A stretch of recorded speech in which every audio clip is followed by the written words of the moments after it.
Okay, Council, we'll resume. I'm sorry, we're almost 6 minutes later than I thought. We are now on the second set of priorities, beginning with 2.1 process improvement, and I would think that Brad is going to lead us through this. You're going, oh, sorry, CAO Stat is going to get us going. Thank you, Your Worship, and I will, and just as we get into this second set, I'll lead the way in terms of picking up the pace a little bit, just mindful of the time. So I'll hit the high points on this slide of process improvement. One thing I'll point out is, of course, the establishment of the Development Process Improvement Advisory Committee, which is well underway, and we're getting some great advice from that committee.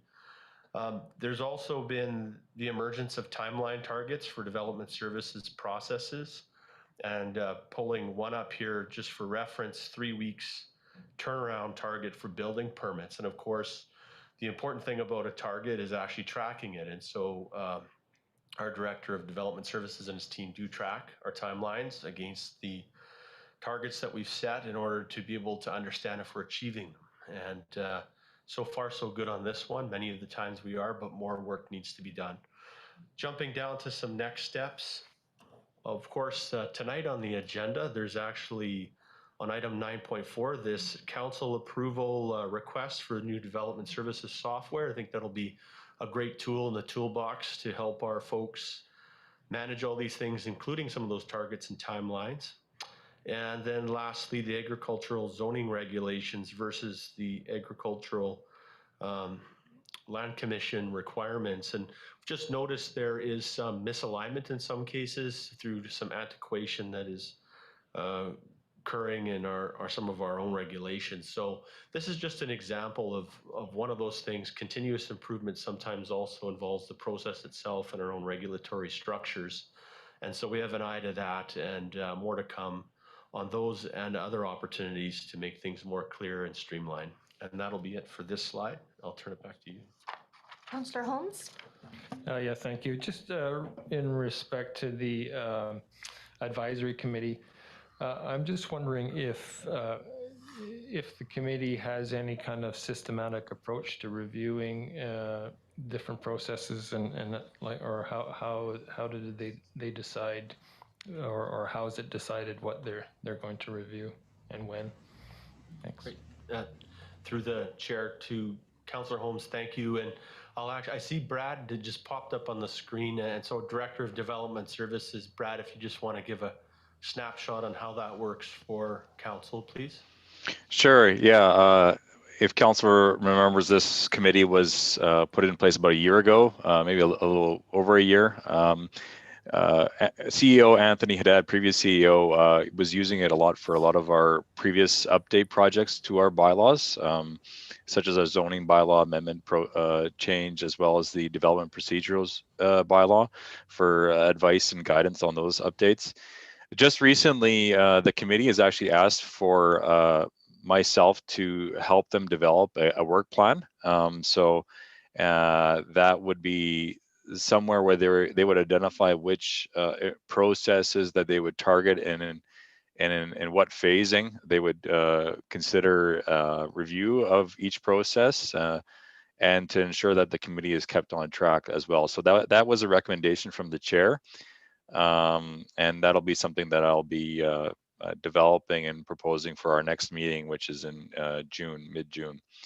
So the most recently, we've been just providing updates of our current process improvement initiatives, including what Graham mentioned with our targeted timelines that we have for all of our development services processes. So, but that's still to come. Madam Mayor? Yes, please go ahead, Councillor Barkwell. Yeah. One specific issue that I've heard a number of times in the past is that somebody make an application, could be for building permit, could be subdivision or whatever, and then sometimes later they're advised, oh well, you know, you're deficient in some way, or you know, you didn't provide this, or something was wrong with the application, so they address that, and then sometime later, you know, much later, they're told, well, oh, but you also needed to have included this.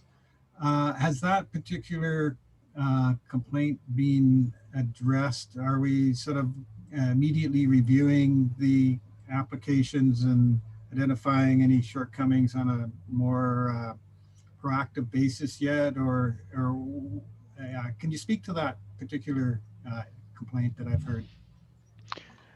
Sure. Yeah, through the chair, if you don't mind, Graham, I could jump into this one. For subdivisions specifically,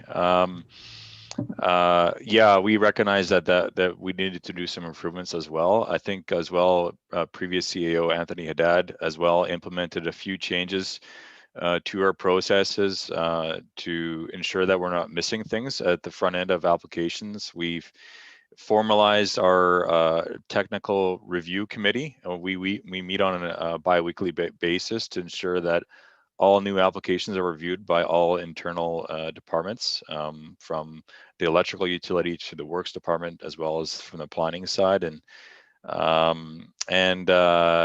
in addition to that, we implemented a new pre-application process, which has been formalized, which we're committing to provide comments to anyone inquiring, like for a subdivision, for example, to within 10 days of receipt of a pre-application submission. And we have a formal application form for that process, and it's a free process that applicants can utilize in order to get the requirements for their subdivision.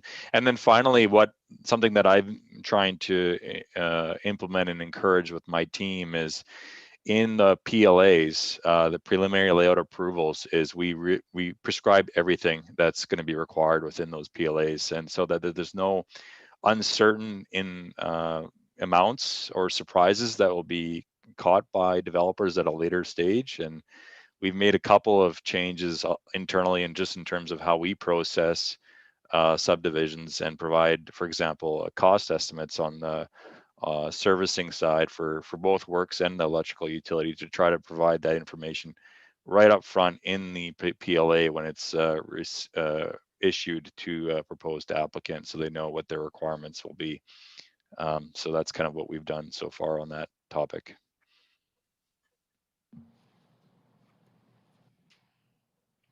Okay, if there are no other questions. If I could follow up on that. Oh, yeah, please go ahead. Yeah, I was just thinking, do we have any sort of feedback mechanism for development services? Like, we are a service organization, and many stores, they give you a form. How did we do today? Things like that. Any proactive request for feedback? Is there anything like that, or is it just? Yeah, through the chair, I believe that something like a process that you've indicated, Councillor Barkwell, has been talked about at the Development Process Improvement Committee.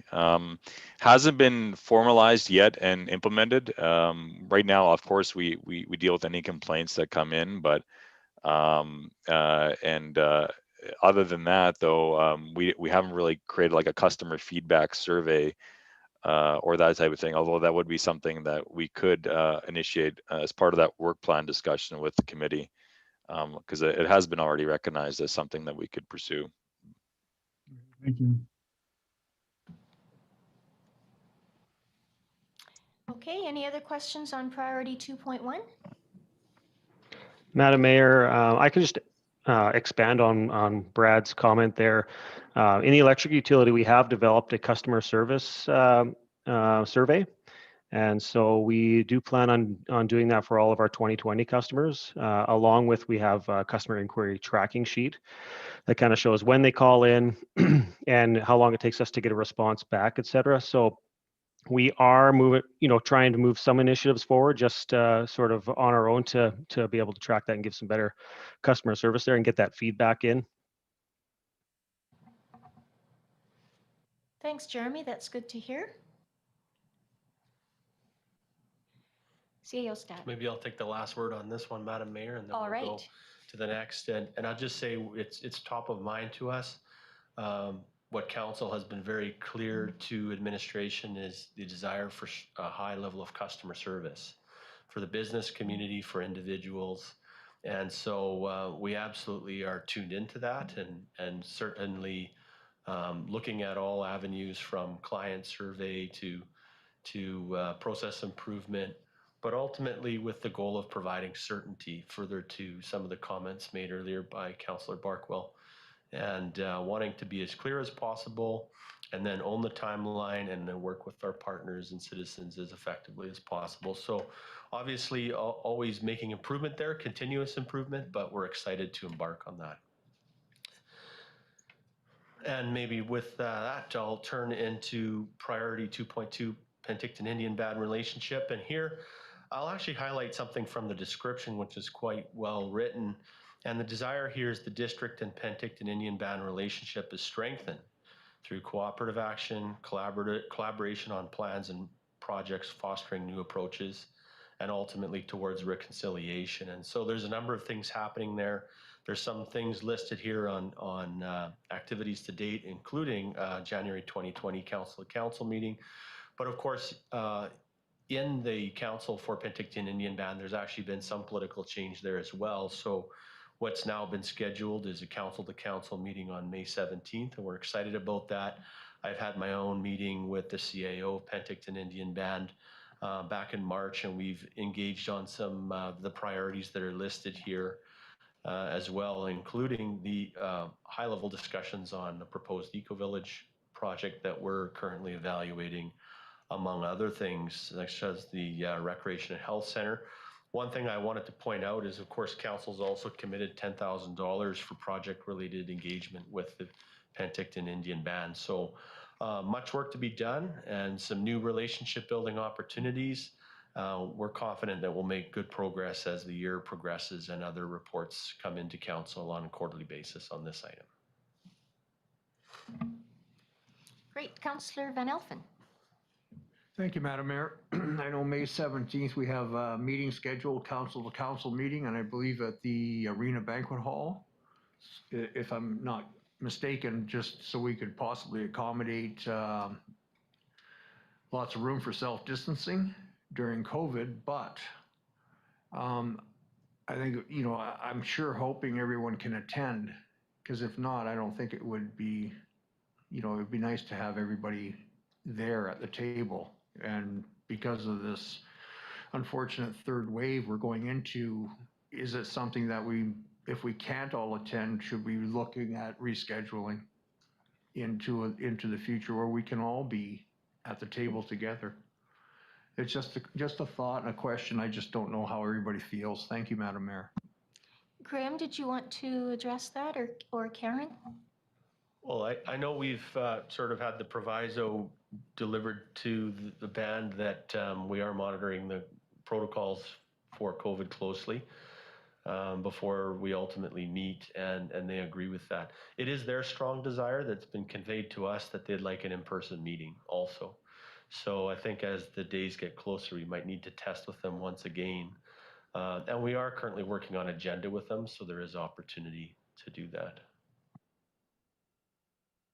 Yeah, Chief Gabriel was at the Stop Asian Hate rally a couple of weeks ago, and with one of his council members, and he came over and he said, yes, we're really looking forward to this. So that's a really good sign to have that, you know, that trust in cooperating and collaborating on these other projects. So, Councillor Holmes. Yeah, thank you. I'm just wondering if closer to the day and we could check the weather forecast, if there'd be any opportunity of holding it outdoors.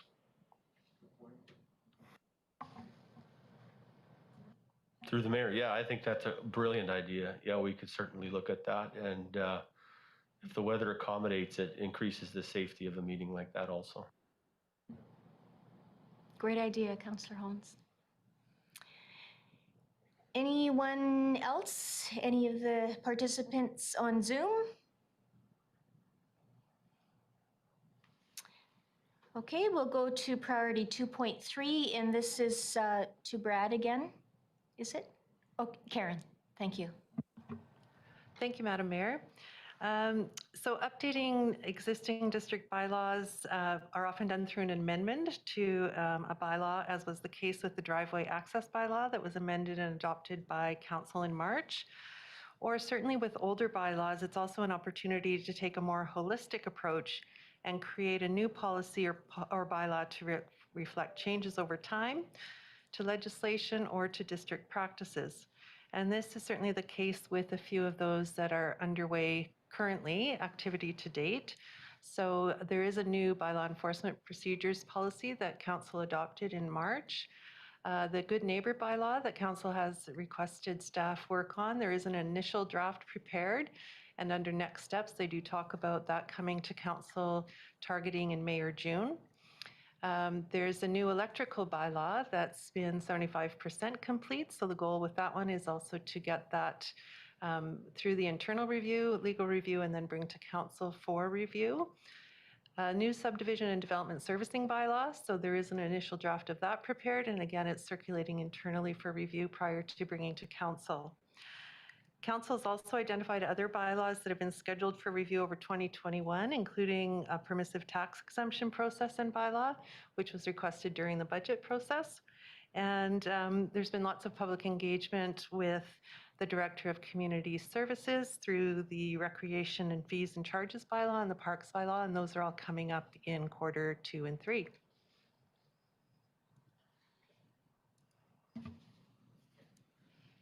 Thank you, Karen. I have my little cheat sheet now so I can tell who's speaking to the slide. Thank you, Graham. Any questions from council? All right. So over to priority 2.4, and this is for Mr. Delavitt. Thank you, Your Worship. I'm here to talk about priority 2.4. Our key priority is new regulation for short-term vacation rentals. So currently, council has requested that staff research different approaches to manage short-term vacation rentals and develop a proposed recommended regulatory approach for the District of Summerland.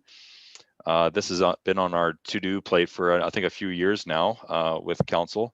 To date, we've been gathering information from other communities, and also we've received a lot of actually recommendations from our residents within the District of Summerland for potential requirements for short-term rentals within the community, so which is great to see. There's already engagement occurring. And for next steps, we plan to continue researching best practices from other communities and develop a recommended approach for the District of Summerland. We propose to present that to council in Q3 of this year, so coming into the fall.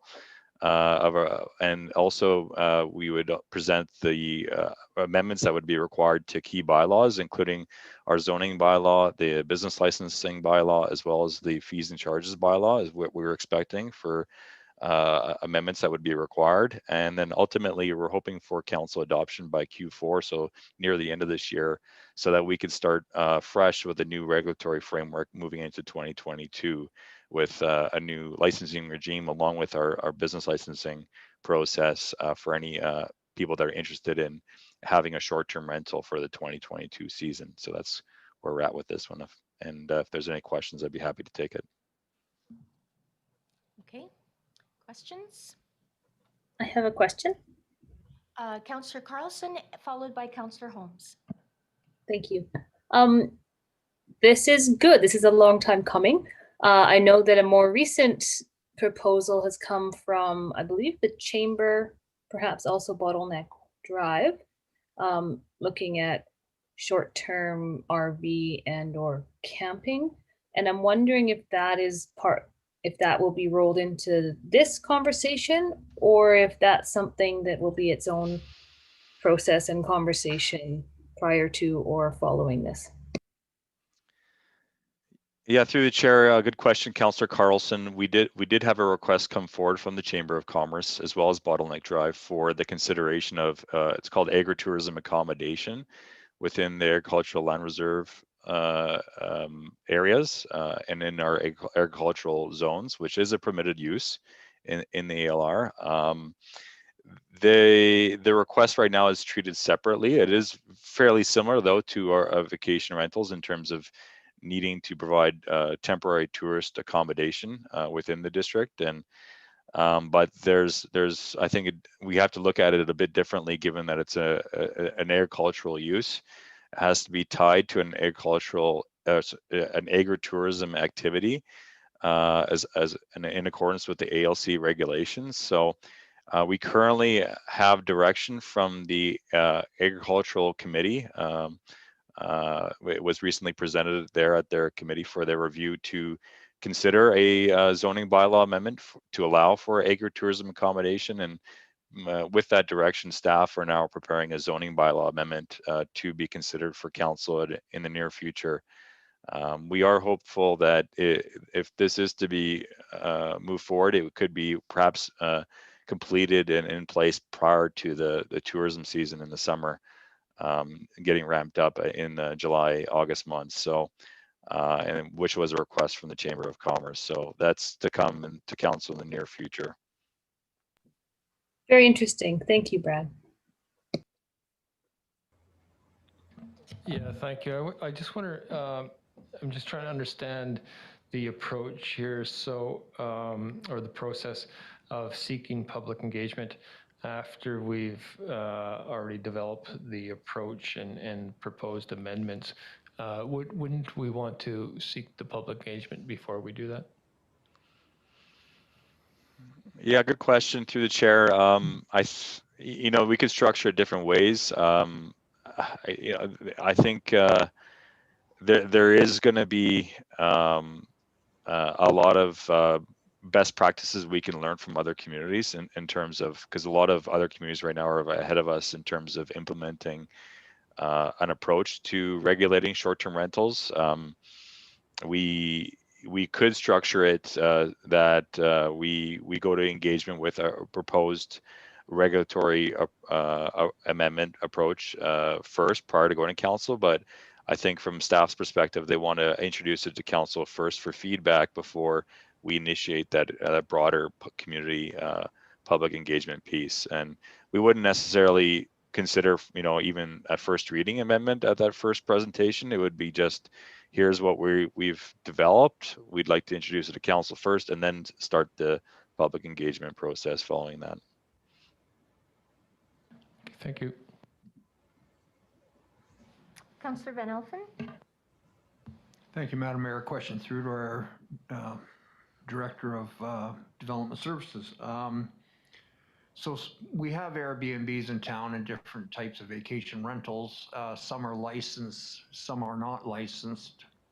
To encourage the ones that aren't licensed to come on board, once they apply for a license, I guess that would trigger an inspection. Would we be at that point then looking at just health and safety type issues? Or if we, other communities have dealt with it that way, if we take a stronger approach, these people may stay underground? So that's a concern I have. I'd like to see everyone come to the table and become legit, let's say.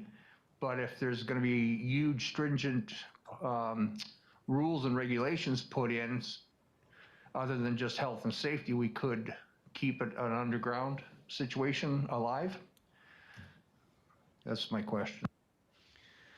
Yeah, through the chair, that would be something we would be concerned about at the staff level as well. I think that, again, learning from other communities, which is, again, to our advantage, definitely that's kind of the approach a lot have taken is a health and safety inspection primarily prior to issuing of a license. The city of Penticton, as an example, they created a reduced scope inspection process with a fee associated with that for vacation rental. So rather than it being full code requirements, like which would be probably pretty intensive and, like you said, require further underground activity or result in further underground activity for these type of uses. So I think that there's a balance to be achieved, and that's kind of where we want to take some learnings from other communities and how they've developed this.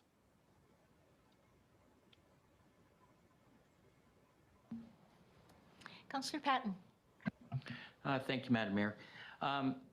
Greg Wise at the City of Kelowna did exactly that, Councillor Van Helpen. They did between a bed and breakfast and a vacation rental, they developed criteria for life safety for egress and fire alarms and smoke detectors and whatnot. So actually the City of Kelowna had a very robust program in which they looked at coming forward to bring those illegal units into conformity. And I think it was really quite successful there.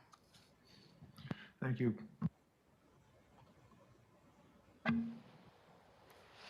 Thank you, Councillor Patton. Anyone on Zoom that's participating, any questions there?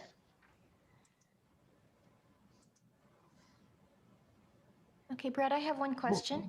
On the short-term vacation rentals, when you're talking about the business licensing, I guess, and including the fees, is that exploration going to be part of the general review of business licenses, I think is being undertaken?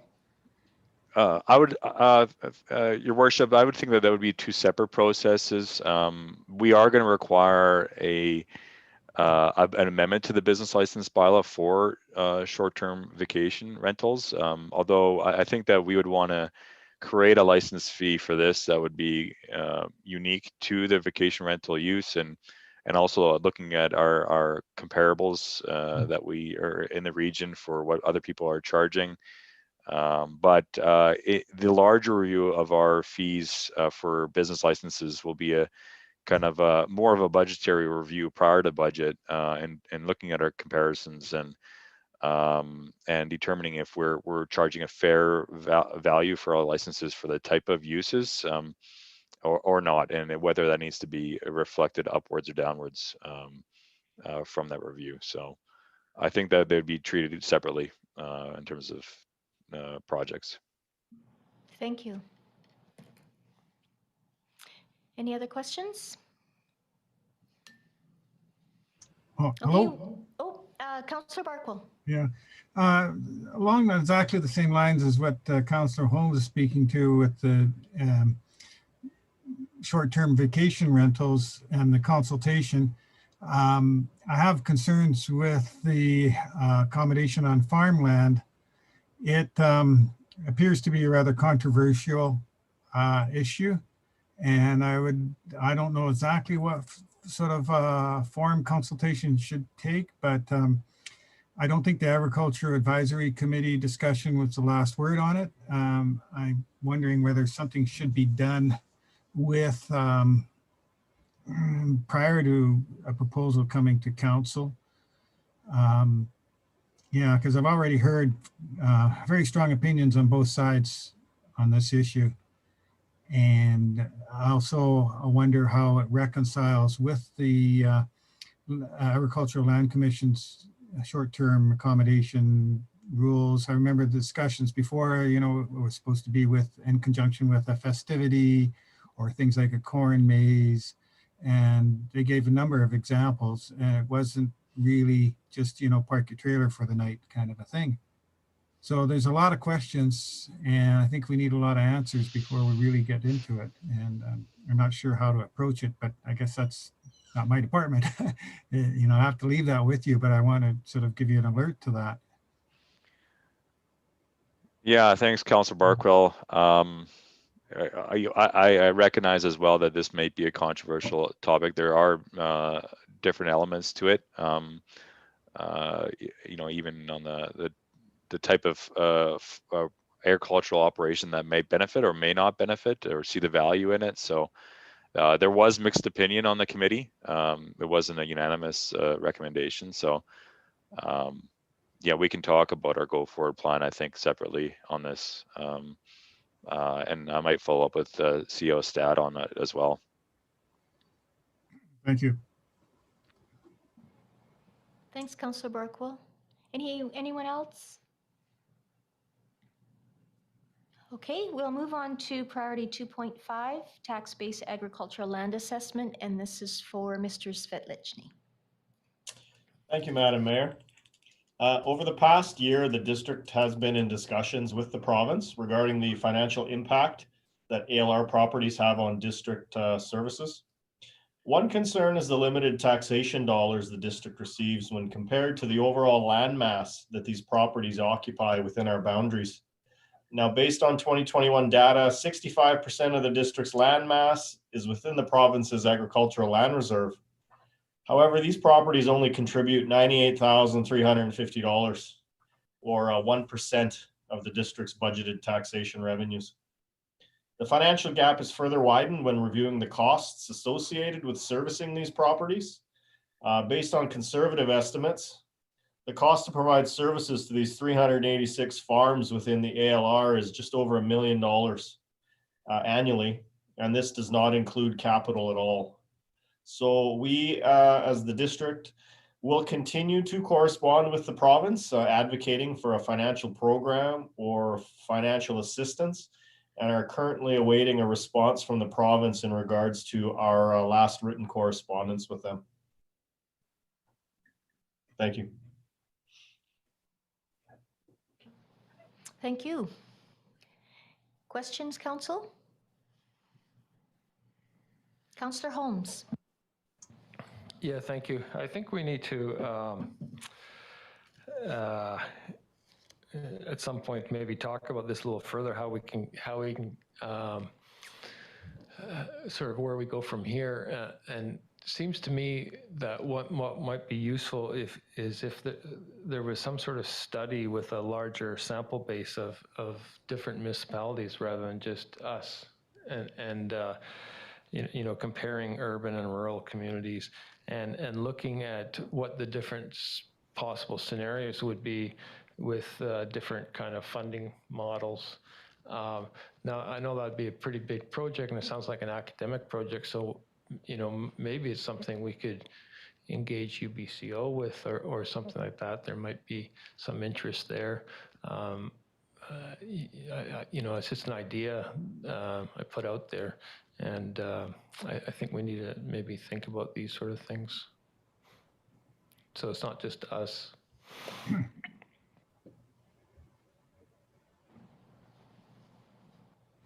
We can definitely look at some different avenues for sure. Madam Mayor? Go ahead, Councillor Barkwell. Yeah, following up on Councillor Holmes' comments, I certainly agree that identifying other communities that are in the same situation as us to recruit as allies would probably be useful, because yeah, it would just complicate things if and to take away the argument that, well, what about these guys sort of thing, if just when they're saying no to us. It's a long-term game plan we got to have. And there's another reason, I think, to identify these communities and begin a dialogue with them. And also councillors like us, when we're once again be able to meet, like at UBCM and Silga and stuff, I think a lot can be gained by, you know, identifying councillors from these particular communities and having the one-on-one conversations with them about the issue, and really kind of educating their councils to the issue and the possibilities as well. So it all starts with identifying who is in this situation with us, and bringing them on as allies. I really appreciate what our Director of Finance has done so far. It's been great, and I just, you know, it's long overdue, and it's going to be a long road getting there, but it's a good start, and we got to keep up at it. David, I'm wondering, if I recall, when we had that latest meeting with staff, it was from 2 or 3 different ministries, that you did have a list of, and they had it as well, of other municipalities and areas in British Columbia that were more or less in the same spot that we were. And it seems to me, again, I'm going from memory here, that there was some discussion after the meeting about having a strategy in working with 2 or 3, I think maybe Chilliwack was one of them. I can't remember. Do either you or maybe CAO Stat recall that? Madam Mayor, I have the list in front of me. The three communities that were brought up during that meeting were Spallamsheen, Kent, and Abbotsford. So I have reached out to Spallamsheen. It is an extremely busy time right now for the finance world, with having tax rates set and year ends done and budgets prepared. So they have asked that I give them a little bit of time before they can respond back to us. We're hopeful that kind of mid-May, once things kind of slow down and our tax rates and everything have been sent into the ministry, that we can converse and have some of that dialogue that you just mentioned. Good, thank you. Did you want to add anything to that, Graham? Thanks, Madam Mayor. Maybe just as noted here on activities, on April 9th, I did have a follow-up with our agriculture contact, and so a response is still forthcoming from the provincial government, and certainly in parallel we can start to work on some other strategy pieces here, but I will definitely be interested to see what comes back from the province on this. I did indicate to that contact at that time that a next step for us is to start to engage others, and indeed in some of the CAO conversations I've had, certainly in the South Okanagan region, I've already started to engage on that to see what's in the realm of the possibility for collaboration on this in local government. But I think that's a reasonable next step to start to escalate and bring this forward. Thank you. Any other questions?